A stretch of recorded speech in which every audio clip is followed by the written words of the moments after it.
Gold, trusted gold buyers. మీరు తాకట్టు పెట్టిన బంగారాన్ని విడిపించి ఈ రోజు ఉన్న మార్కెట్ ధరకు కొనబడను.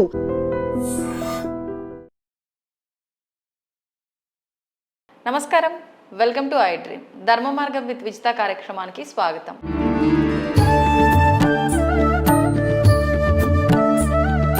ప్రస్తుతం మనతో పాటు ఉన్నారు ప్రముఖ ఆధ్యాత్మికవేత్త మరెళ్ళ రవిశాస్త్రి గారు. ఇప్పుడు వారితో మాట్లాడదాం. నమస్తే అండి. నమస్తే. లక్ష్మీదేవి అనుగ్రహం పొందాలి అని అంటే చేయాల్సిన విధి విధానాలు ఏంటో తెలియజేయండి. అందరికీ ఈరోజు ప్రతి ఒక్కరికి చూసుకున్నట్లయితే లక్ష్మీదేవి అనుగ్రహం కావాలి, ఎక్కడికి వెళ్ళినా కానీ పైసా లేనిదే ఏమీ లేదు అంటారు. అవును. కానీ లక్ష్మీదేవిని పైసాకు మాత్రమే, రూపాయికి మాత్రమే అంటగట్టేసి ఆమె ఇంతవరకే డబ్బులు ఇచ్చే దేవతగానే చూస్తారు. అసలుకి లక్ష్మీదేవి అంటే ఎవరు అంటే ఏవైతే రిసోర్సెస్ ఉన్నాయో రిసోర్సెస్కి అన్నిటికీ అధిపతి లక్ష్మీదేవి స్వరూపం. ఓకే. మీ దగ్గర రిసోర్సెస్ లేవనుకోండి, ప్రకృతి అనేది లేదనుకోండి, ఆ ప్రకృతికి అంతటికి అధిపతి లక్ష్మీదేవి కాబట్టి ప్రకృతి, ఇప్పుడు మనం ఎండాకాలం ఉన్నాం, మంచి చెట్లు లేకపోతే చల్లదనం లేదు. మీ దగ్గర డబ్బులు నోట్లు ఉన్నాయి కానీ టయానికి మంచినీళ్ళు లేకపోతే మంచినీళ్ళు కూడా నిన్ను కావడానికి, సరైన గాలి లేక ఎంతమంది ఇబ్బంది పడుతున్నారు, సరైన నీళ్ళు లేక ఎంతమంది ఇబ్బంది పడుతున్నారు, సరైన వాతావరణం లేక ఎంతమంది ఇబ్బంది పడుతున్నారు. ఎక్కువ చలి ఉన్న ఇబ్బందే, ఎక్కువ వేడి ఉన్న ఇబ్బందే. స్థితి అనేది ఎప్పుడు ఉండాలి. ఆ స్థితి కోసమే మనిషి ఎప్పుడు ప్రయత్నిస్తూ ఉంటాడు. బయట ఎండ ఉంటే లోపల మనం ఏసీ పెట్టుకుంటాం, లోపల బయట ఎక్కువ కూల్ ఉంటే లోపల హీటర్లు పెట్టుకుంటాం. ఈ ప్రకృతి ఏదైతే ప్రకృతి సహజ సిద్ధంగా జీవించడమే లక్ష్మీతత్వం అంటే. ప్రకృతితో మమేకమై జీవించడమే లక్ష్మీతత్వం అంటే. ఎప్పుడైతే నువ్వు ప్రకృతితో మమేకమై జీవిస్తూ అలవాటు అవుతుందో ప్రకృతి నిన్ను ఉన్నతుడిగా మారుస్తుంది. ప్రకృతి ఏది ఇవ్వాలనుకున్నా కానీ అది ఇచ్చేస్తుంది.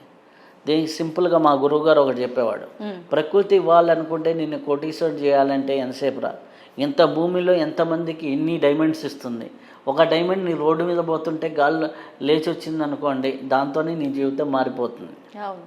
లేదా ఒక ఐడియాతో నీ జీవితం మారిపోతుంది. సో మనకి ఏదైతే రిసోర్సెస్ ఉన్నాయో ఆ రిసోర్సెస్ని బాగా ఉపయోగించుకోవడం, బాగా వాడుకోవడం అనేది ఇంపార్టెంట్. అలాగే మనకున్న ప్రకృతిని నాశనం చేసేవాడికి ఎప్పుడు కూడా లక్ష్మీదేవి అనుగ్రహం ఉండదు. మనకున్న ఇప్పుడు వాటర్ ఉంది, చాలామంది ట్యాప్ తిప్పి వదిలేస్తారు. ఆ ఇంట్లో ఆటోమేటిక్గా మనీ ఏదో రూపంలో వేస్టేజ్ అవుతుంది. ఇక్కడ వాటర్ వేస్టేజే కానీ ఫిజికల్గా చూసుకున్నప్పుడు మనీ వేస్టేజ్. అనవసరమైన బిల్లులు, వాటర్ లీక్ అవుతున్నాయి. మేము ఇప్పుడు ఎవరైనా అనవసరమైన ఖర్చులు ఉన్నాయి అంటే మేము అడిగే ప్రశ్న రివర్స్ ప్రశ్న, మీ ఇంట్లో వాటర్ లీకేజ్ అవుతున్నాయి కదా అంటాం. ఎందుకు అంటే వాటర్ లీకేజెస్ వేస్టేజ్ ఉంటే ఆటోమేటిక్గా ఇంట్లో మనీ వేస్టేజ్ ఎక్కువగా నిల్వ ఉండదు అనమాట. అలా వేస్టేజ్ అవుతూ ఉంటాయి. ఏదో అనవసరమైన బిల్లులు కట్టడము, అనవసరంగా ఏదైనా హాస్పిటల్లో చేయడం, ఇట్లాంటిది ఏదో ఒకటి అనవసరంగా ఖర్చులు వస్తూ ఉంటాయి. కాబట్టి మనకున్న రిసోర్సెస్ని మనం ఎంత జాగ్రత్తగా వాడుకున్నామనేది చాలా ఇంపార్టెంట్ లక్ష్మీతత్వంలో. అలాగే ఆ రిసోర్సెస్ మీద మనం ఎంత కృతజ్ఞతాభావంతో ఉన్నాము అనేది ఇంపార్టెంట్. ఒకటి రిసోర్సెస్ని ఎలా వాడుకుంటున్నామనేది ఇంపార్టెంట్, దాని మీద మనం ఎంత కృతజ్ఞతగా ఉన్నామనేది ఇంపార్టెంట్. అలాగే రిసోర్సెస్ని కాపాడడానికి మనం ఏం చేస్తున్నాం, ఓ మొక్కలు నాటడం కానివ్వండి, అలాగే ఒక ప్రకృతికి సంబంధించి మనం ఏం చేస్తున్నాం అనేది ఇంపార్టెంట్. ఇవన్నీ కూడా మీరు చేస్తూ ఉంటే మీ షట్చక్రాల్లో మణిపూరక అనాహత చక్రాల మధ్యలో లక్ష్మీ స్థానం అనేది ఉంటుంది. ఆ లక్ష్మీ స్థానం ఆటోమేటిక్గా యాక్టివేట్ అవుతూ ఉంటుంది. నువ్వు ఎంత ప్రకృతి పట్ల ప్రేమ అనురాగంతో ఉంటావో, ప్రపంచం పట్ల ప్రేమ అనురాగంతో ఉంటావో, నీలాగే నీ ఎదుటి వాళ్ళని కూడా ఈక్వల్గా చూస్తూ ఉంటావో, అట్లాంటప్పుడు ఆటోమేటిక్గా నీలో ఉన్నటువంటి ఈ ప్రకృతి తత్వం అనేది యాక్టివేట్ అవుతూ ఉంటుంది. ఎప్పుడైతే ప్రకృతి కాన్షియస్నెస్ యాక్టివేట్ అవుతుందో నీకు రిసోర్సెస్ అనేది వచ్చే, ధనం వచ్చే మార్గాలు పెరుగుతూ ఉంటాయి. ఆ మార్గాల్ని మనం పెంచుకోవడానికి నీ ఐడియాలజీ అనేది ఎట్లా ఉండాలి అంటే ప్రకృతి పట్ల కృతజ్ఞతాభావం, ప్రకృతికి సహాయం చేయడం, ప్రకృతిని సరైన మార్గంలో వాడుకోవడం ఇది చేస్తూ ఉన్నప్పుడు నీకు లక్ష్మీతత్వం అనేది సహజంగా సిద్ధిస్తుంది.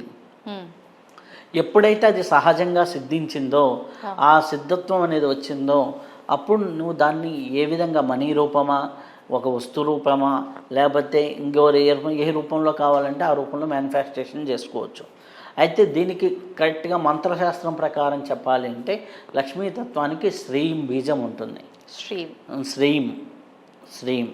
శ్రీం అన్నప్పుడు మీకు కావాలంటే చూడండి, మీ హృదయ స్థానమే వైబ్రేట్ అవుతుంది. శ్రీం శ్రీం శ్రీం అని ఎవరైతే రోజు ఒక half an hour to 1 hour శ్రీం శ్రీం శ్రీం అనేది చేస్తూ ఉంటారో, ఓన్లీ శ్రీం ఒకటే, అంతే, శ్రీం శ్రీం శ్రీం అని చేసుకుంటూ ఉంటే కొన్ని రోజులకి, రోజుకు 1 అవర్ చేయగలిగితే ఒక 3 months వ్యవధిలో వాళ్ళకున్న సోర్సెస్ అనేవి పెరుగుతాయి. అంటే ఖచ్చితంగా 1 అవర్ చేయాల్సిందేనా? ఎంత సమయం ఉంటే అసలు చేయకుండా ఉండేదానికంటే ఎంతసేపు చేసినా మంచిదే. ఇప్పుడు సపోజ్ ఫర్ ఎగ్జాంపుల్ దీన్ని ప్రాక్టికల్గా ఉపయోగించుకున్న వాళ్ళు, నేను ప్రాక్టికల్ స్టోరీస్ కొన్ని చెప్తాను. ఏంటంటే ఒకరు వచ్చారు, వారికి ఏదో చిన్న బిజినెస్ ఉంది. ఆ బిజినెస్ చేసుకుంటూ ఏదో వంటలు అన్నమాట, మణికొండ దగ్గర వంటలు చేసుకుంటూ చిన్నవి ఉంటుంది. ఆ వంటలు చేసుకున్న ఆవిడ మన దగ్గరికి ఆస్ట్రాలజీకి వచ్చినప్పుడు ఇది చెప్పాను అనమాట. చెప్తే ఆమె వంటలు బాగా చేస్తుంది, ఏదో రోజుకు ఒక 20 మంది 25 మంది ఎవరో క్యారేజీలు తీసుకెళ్ళటం అట్లా చిన్నగా చేస్తుంది.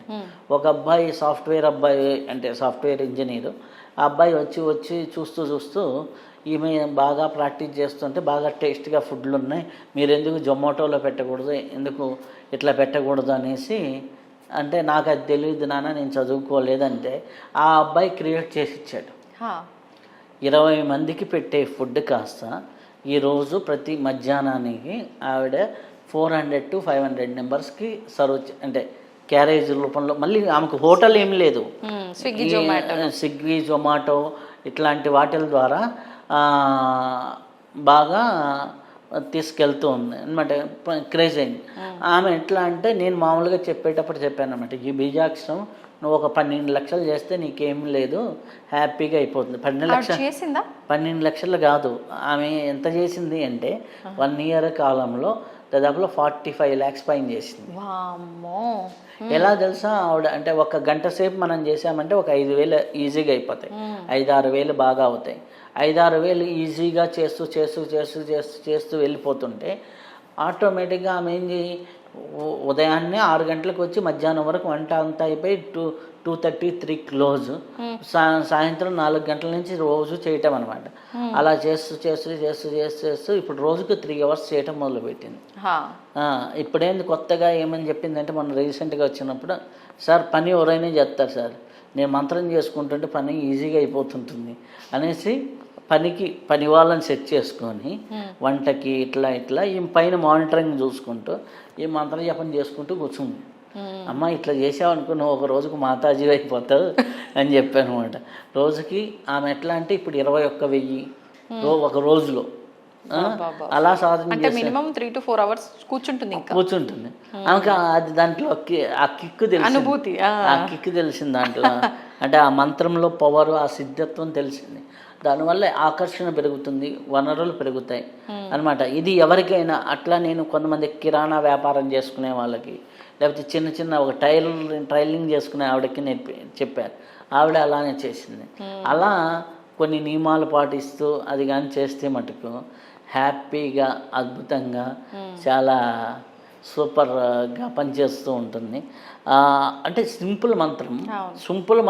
ఈ మంత్రం చేస్తున్నాను కదా నాకేం కాదని వాటర్ వేస్టేజ్ చేస్తూ ఈ ప్రకృతిని వాడుకునే విషయంలో దాన్ని దోషాన్ని చేస్తూ ఈ చెట్లేంద్రా ఇదేంద్రా అనుకుంటూ కానీ ఈ సాధన చేస్తే పనిచేయదు. ఈ 2 మ్యాచ్ అవ్వాలి. అంటే నీ సహజ ప్రకృతి మారాలి, నీ ఇంటర్నల్ ప్రకృతి మారాలి. అప్పుడు నీకేమవుతుంది, ఇది మ్యాచ్ చేసి యూనివర్సు, నీ మంత్రము, నీ వైబ్రేషన్, ఈ 3 కలిసి నీ సబ్కాన్షియస్గా చేంజ్ చేస్తాయి. ఎప్పుడైతే సబ్కాన్షియస్గా చేంజ్ వచ్చేసిందో ఆటోమేటిక్గా నీ మ్యానుఫ్యాక్చరింగ్ లెవెల్లో మార్పులు జరుగుతాయి. సో ఆమెకి ఆ ధ్యాస అంటే ఆ దృష్టి కూడా కలగాలి కదా, అవును. ఆ ఇంట్రెస్ట్ కూడా కలగాలిగా. అందరికి ఇప్పుడు నేను ఇప్పుడు చెప్పాము, ఈ వీడియో చూసిన వాళ్ళు అందరూ చేస్తారంటే చేయరు అనమాట. సో చేసేవాళ్ళు చేసుకుంటే చేసుకున్న వాడికి చేసుకున్నంత మహాదేవా. కాబట్టి ప్రకృతిని గౌరవించండి. మన చుట్టూ ఉన్న ప్రకృతి తత్వమే లక్ష్మీతత్వం. ఏదైతే మనకు కనిపించని ఆ పరాశక్తి పరాస్వరూపమే ఉందో దాన్ని పురుషతత్వంగాను, కనిపించే దాన్ని అంతా మేనిఫెస్టేషన్ వరల్డ్ అంతా ప్రకృతిని మనం లక్ష్మీ స్వరూపంగాను చూస్తాం. ఆ లక్ష్మీ స్వరూపాన్ని నువ్వు ఎంత సిద్ధింపజేసుకుంటావు అనేది నీ ఇష్టం. నీవు ప్రకృతి పట్ల ఎంత కృతజ్ఞతగా ఉంటే ప్రకృతి నీ పట్ల అంతే కృతజ్ఞతగా ఉంటుంది. కాబట్టి ప్రకృతిని ప్రేమించు, నువ్వు హ్యాపీగా జీవించు. ధన్యవాదాలండి. తవ్వండి, తవ్వుతూనే శివలింగం. సరే దాన్ని అట్లా కప్పేసేయండి, చూపించదండి. Krishna is there. మూర్తి పూజ కాదు, సాక్షాత్ బ్రజేంద్ర నందన భగవాన్ ఉన్నారు మూర్తిలో. ఏమీ ఆశించకుండా ఆరాధించే వాళ్ళు కూడా ఉన్నారా ప్రభుజీ? నిజమైన భక్తి అంటే మనకు తెలియదు కాబట్టి